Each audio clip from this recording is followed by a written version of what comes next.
बोल जयकारा बोल मेरे श्री गुरु महाराज की जय। सौभाग्यशाली गुरुमुखो, महापुरुष सदैव अपने प्रेमियों के अंग संग हुआ करते हैं, इसमें तनक भी संदेह नहीं है। सद्गुरु के दो रूप होते हैं। साकार रूप में तो वे सम्मुख विराजमान होते हैं और अपने साक्षात दर्शनों से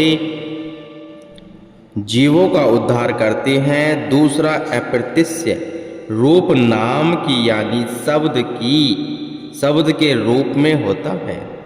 जो जितना पावन नाम का सुमरण करता है उन्हें गुप्त रूप से उतना ही अपने संग साथ पाता है।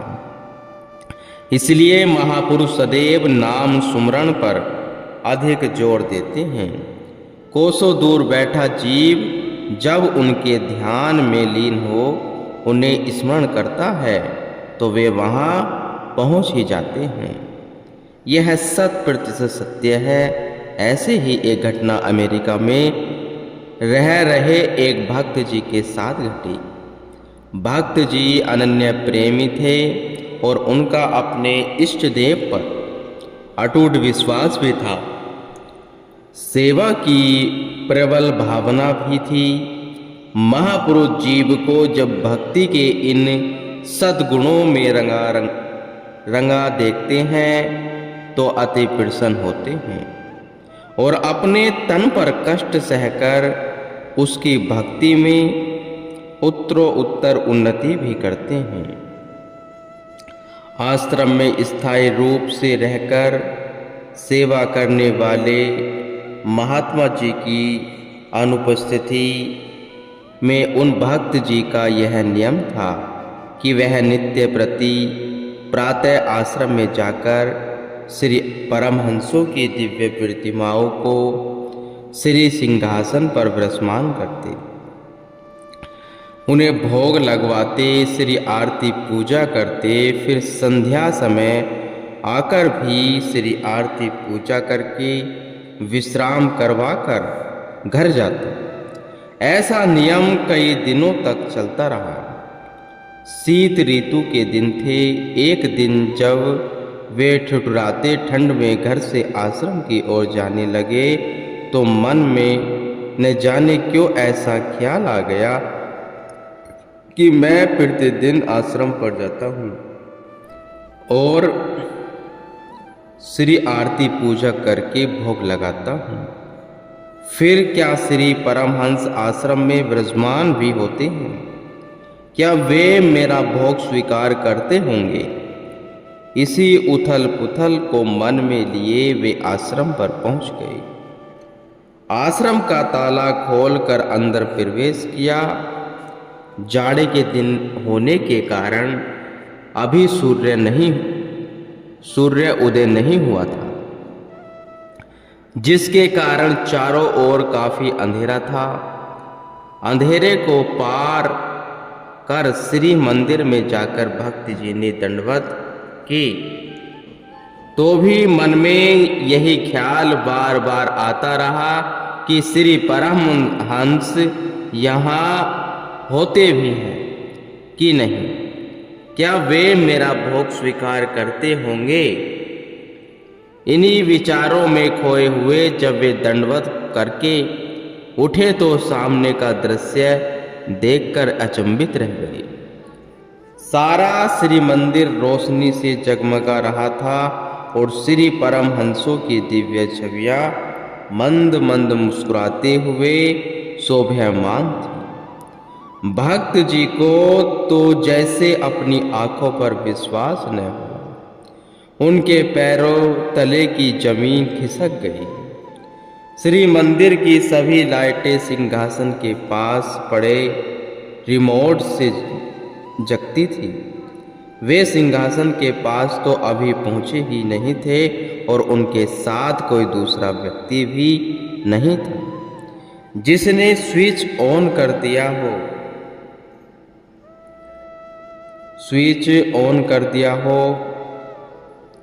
भक्त जी के मन में आए भ्रम को दूर करने के लिए यह श्री परमहंसों की विचित्र लीला थी, जिसने भक्त जी को अंदर तक झकझोर कर रखा था।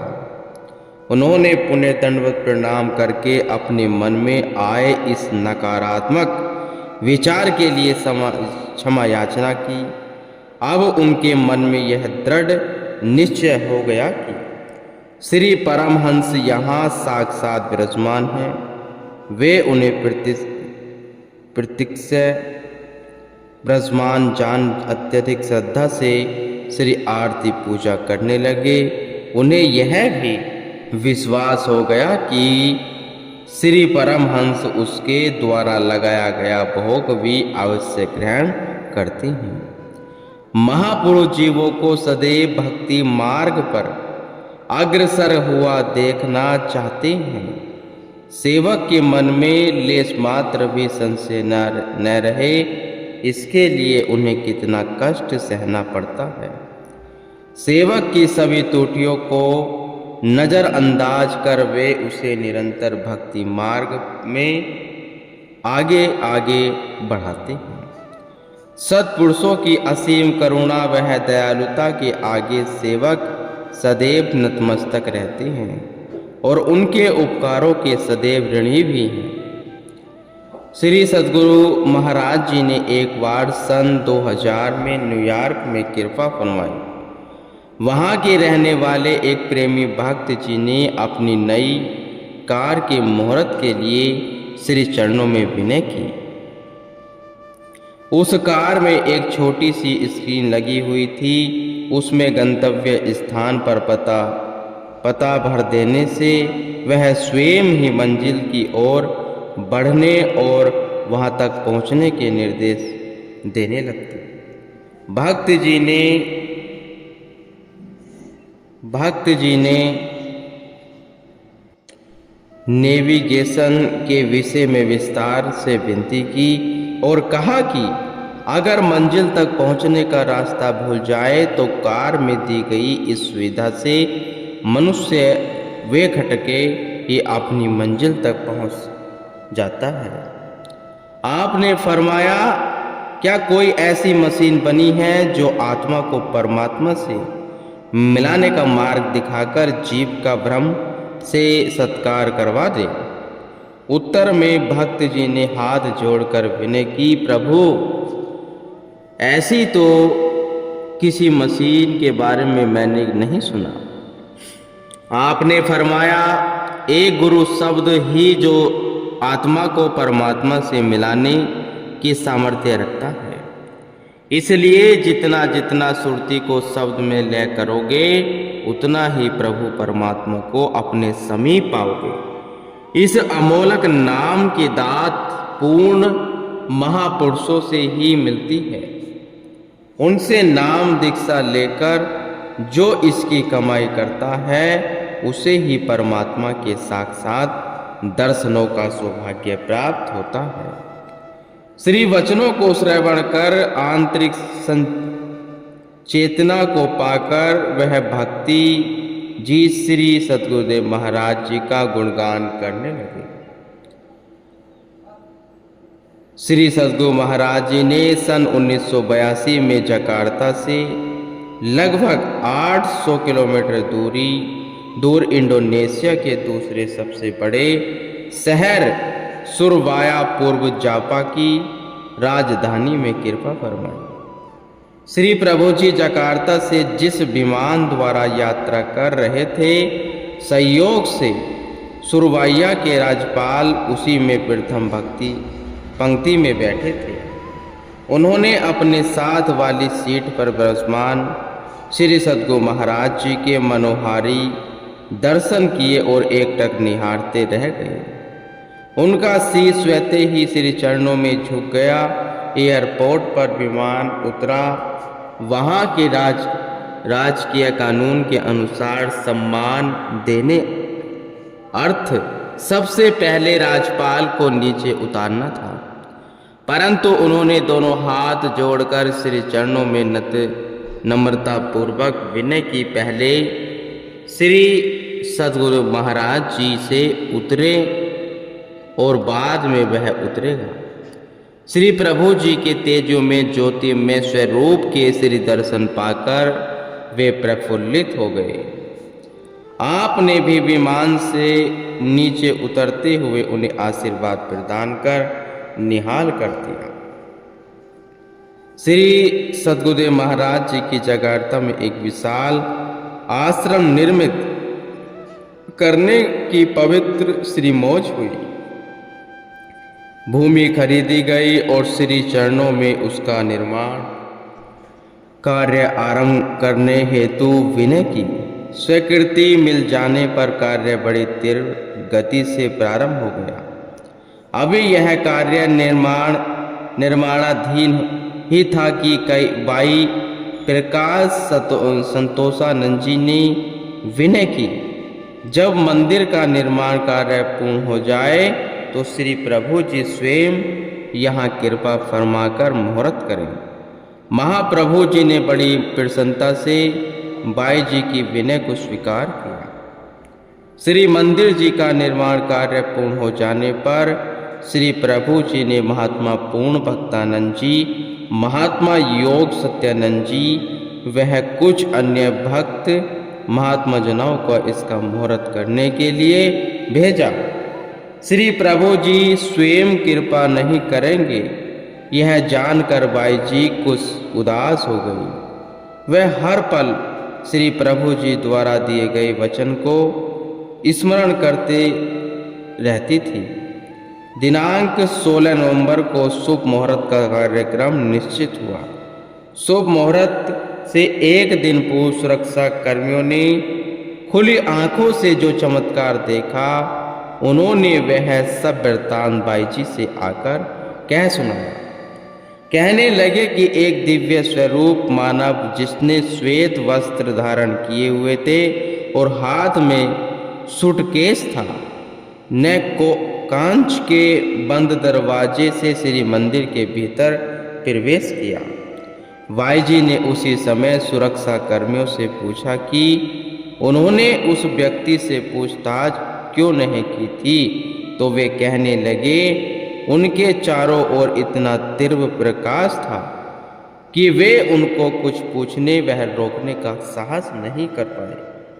वहां उपस्थित गुरुमुख को यह समझने में देर न लगी। अपने वचन को पूर्ण करने के लिए श्री सद्गुरु महाराज जी ने स्वयं वहां कृपा फरमाई। सुरक्षा कर्मियों से पुनः पूछा गया कि वे वापस बाहर कब आए। उन्होंने कहा कि बहुत देर तक प्रतीक्षा करने के पश्चात भी उन्हें हमने बाहर आते हुए नहीं देखा। महाप्रभु जी ने केवल बाई जी की इच्छा को पूर्ण किया, बल्कि सभी गुरुमुखों को यह शुभ संदेश भी दिया कि श्री मंदिर में केवल श्री मूर्तियाँ ही विराजमान नहीं है, बल्कि सभी श्री परमहंस दिव्य अलौकिक रूप में साक्षात विराजमान है। भक्त वत्सलता जकार्ता के रहने वाले भक्त हारू मेहतानी जी वाली नामक शहर में एक भवन का निर्माण कर रहे थे। एक बार उसकी देख रेख के लिए वाली गए हुए थे। प्रेमियों के दिल में सदैव अपने इष्टदेव प्रीतम का ही ध्यान बसा रहता है। उनका जीवन सद्गुरु कृपा पर ही आधारित होता है। वे सदा सद्गुरु की याद में ही निमग्न रहते हैं। भक्त जी भी जब प्रभु प्रेम में विवल हुए तो उन्होंने फोन द्वारा श्री प्रभु जी के चरणों में प्रार्थना की। आपने उनसे पूछा कि वे इस समय कहाँ हैं। भक्त जी ने विनय की कि वह बाली में अपना नया घर बना रहे हैं, जिसका निर्माण लगभग संपूर्ण हो चुका है। महाप्रभु जी अपनी असीम कृपा करके इस घर में पधार कर उसे अपने पावन आशीर्वाद से कृतार्थ करें। आपने फरमाया कि हम तुम्हें कल बताएंगे। अगले दिन भक्त जी की प्रसन्नता की कोई सीमा न रही। जब उन्हें यह समाचार मिला कि इंडोनेशिया की अपनी अगली यात्रा के दौरान श्री सद्गुरु महाराज जी वाली शहर में कृपा फरमाएंगे।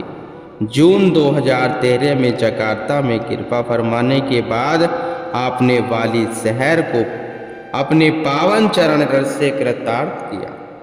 वहाँ कुछ एक भक्तों ने ही नहीं बल्कि अनेक गुरुमुख भक्तों ने मनोरम श्री दर्शन का भरपूर लाभ उठाया। लगभग 70 भक्तों को आपके साथ ही जकार्ता से वाली शहर तक जहाज में यात्रा करने का सुवर्ण सौभाग्य प्राप्त हुआ।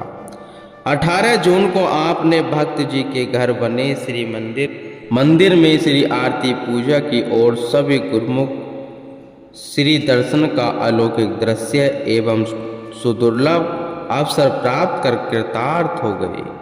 रूहानी स्नेह सन 2007 में जकार्ता की यात्रा के समय की एक बहुत ही सुंदर घटना का वर्णन इस प्रकार है। जकार्ता में कुछ दिन कृपा फरमाने के पश्चात श्री सद्गुरुदेव महाराज जी जब वापस भारत की ओर प्रस्थान कर रहे थे तो एयरपोर्ट पर मक्का जाने वाले यात्रियों की इतनी भीड़ थी कि वहां चलना भी मुश्किल हो रहा था।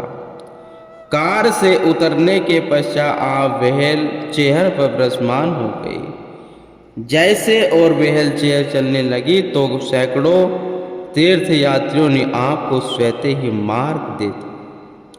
आपकी मनोहारी छवि का अमृत रसपान करते हुए उन्होंने हाथ जोड़कर वंदना की। यह एक अद्भुत दृश्य था कि उन तीर्थ यात्रियों ने पहले कभी पावन दर्शन नहीं किए थे, तो भी उनके शीश स्वतः ही श्री चरणों में झुक गए। श्री प्रभु जी ने व्हीलचेयर को धीरे धीरे चलाने का आदेश दिया और अपनी मधुर मुस्कान का सौरभ बिखेरते हुए अपना कर कमल ऊंचा उठाकर सबको शुभ आशीर्वाद प्रदान किया। दिव्य दर्शन की झलक को पाकर भीड़ में प्रत्येक व्यक्ति का हृदय गदगद हो गया। उनके हृदय में यह भाव उमड़ रहे थे कि इनके इलाही दर्शन पाकर मानो उन्हें मक्का जाने का पुण्य यहीं पर ही प्राप्त हो गया। उनकी आंखों से झलकती मस्ती इस बात का प्रमाण दे रही थी। पूर्ण महापुरुषों की एक दृष्टि मात्र से ही अंतरात्मा खिल उठती है। जिसने अपनी अंतरात्मा में पावन श्री दर्शनों से परम आनंद और सुख को अनुभव किया, वही इसके साक्षी हैं। आनंद प्रसाद श्री सद्गुरु महाराज जी टोरंटो ज्योति धाम आश्रम में विराजमान थे। संगते नित्य प्रति श्री दर्शन हेतु आ रही थी। प्रत्येक प्रेमी के हृदय में उठने वाले भाव एवं विचार उसकी श्रद्धा के प्रतीक होती हैं। ऐसे ही एक गुरुमुख के मन में आधुनिक समय में प्रयोग किए जाने वाले यंत्र मोबाइल से अपने प्रभु के मधुर वचनों को सुनने की उत्कंठा उत्पन्न हुई। उसने श्री चरणों में माथा टेक कर हार्दिक भावना विनय की। उसकी विनय थी, महाप्रभु, हम आपसे बहुत दूर हैं बैठे हैं। आपके अमृत में वचन श्री मुख से सुनने के लिए मन ललायत रहता है। उस स्वर्ण अवसर को पाकर हृदय आनंदित होना चाहता है। मेरी तुच्छ विनय को स्वीकार करें। आप अपना मोबाइल नंबर देने की कृपा करें। जैसे आश्रमवासी तथा अन्य कई प्रेमी आपके श्री मुख से आशीर्वाद पाकर एवं प्रवचनों की निधि से मालामाल होते, ऐसे ही कृपा इस बार दास पर भी करें। आपने फरमाया, प्रेमी ऐसे उच्च संस्कार एवं विचार पूर्व पुण्य कर्मों का ही परिणाम है। हमने हर प्राणी, हर प्रेमी को अपना मोबाइल नंबर नाम दीक्षा के साथ ही दे दिया है। उस नंबर के डायल करने पर जब चाहो, जिस समय चाहो, उसी समय सम्मुख साकार दर्शन एवं मन विलासित विनय से प्रवचन श्रवण कर सकते हो। उसने विनय की, स्वामी जी हम कुछ समय नहीं समझ नहीं पाया, मैं कुछ समझ नहीं पाया। मुस्कुराकर आपने फरमाया, श्री आरती पूजा, सत्संग, सेवा, सुमरण और ध्यान, ये पांचों नियम जो कोई भी एकाग्र चित्र ध्यान से लीन होकर करता है उसे तत्क्षण ही अंतर्मन में अनुभूति होती है। सद्गुरु हमेशा सेवक के अंग संग होते हैं। भक्ति जी ने पुनः विनय करने लगे, प्रभु मोबाइल के 2 तो 10 नंबर होते हैं, फिर आपने तो 5 ही नंबर बताए हैं। आपने फरमाया, ये पांचों नियम सुबह और शाम करोगे तो अवश्य ही तुम्हारी प्रतिदिन हमारे से बात भी होगी और मुलाकात भी होगी। तुम करो और पाओ, बस यही नियम सदा निभाओ। पास में खड़े हुए कुछ गुरुमुखों ने श्री वचनों को श्रवण किया तो उनके हृदय में भी इस दिव्य अलौकिक संपदा को पाने के लिए 5 नियमों की परिपालना करने का दृढ़ संकल्प उत्पन्न हुआ। वास्तव में श्री सद्गुरु महाराज जी ने इस युक्ति से आत्मा आनंद पाने के सभी रहस्यों का उद्घाटन किया। इस प्रकार प्रेम भक्ति के उन्नायक संतों के सिरमौर, भक्ति पथ के पथिकों के जीवन की मोर श्री सद्गुरु दाता दयाल जी ने अपने निर्मल प्रेम द्वारा गुरुमुख जिज्ञासु के अंतर्मन को निर्मल ज्योति से भर दिया और कभी प्रेमियों पर असीम उपकार। श्री सद्गुरु दाता दयाल जी ने अपने निर्मल प्रेम द्वारा गुरुमुखों को जिज्ञासु के अंतर्मन को निर्मल ज्योत्सन से भर दिया और कभी प्रेमियों पर असीम उपकार करते हुए उन्हें श्री दर्शन देकर अनुग्रहित किया और कभी उनके प्रेम पास में बांधकर अनेक चमत्कारी लीलाएं की। उनकी अगम अगाध एवं अपरंपार महिमा के कुछ एक झलकियों को यहाँ संकलित किया गया है। महापुरुषों की अनंत महावली और अनंत उपकारों का वर्णन करते हुए परम हंस श्री कबीर साहिब वर्णन करते हैं, सद्गुरु की महिमा अनंत है, अनंत किया उपकार, लोचन अनंत उघारिया, अनंत दिखावन हार। तो श्री गुरु महाराज जी की महिमा का कोई पारावार नहीं है। उनकी जितनी भी महिमा कह सुनी जाती हैं वह 100% सत्य है। गुरुमुख।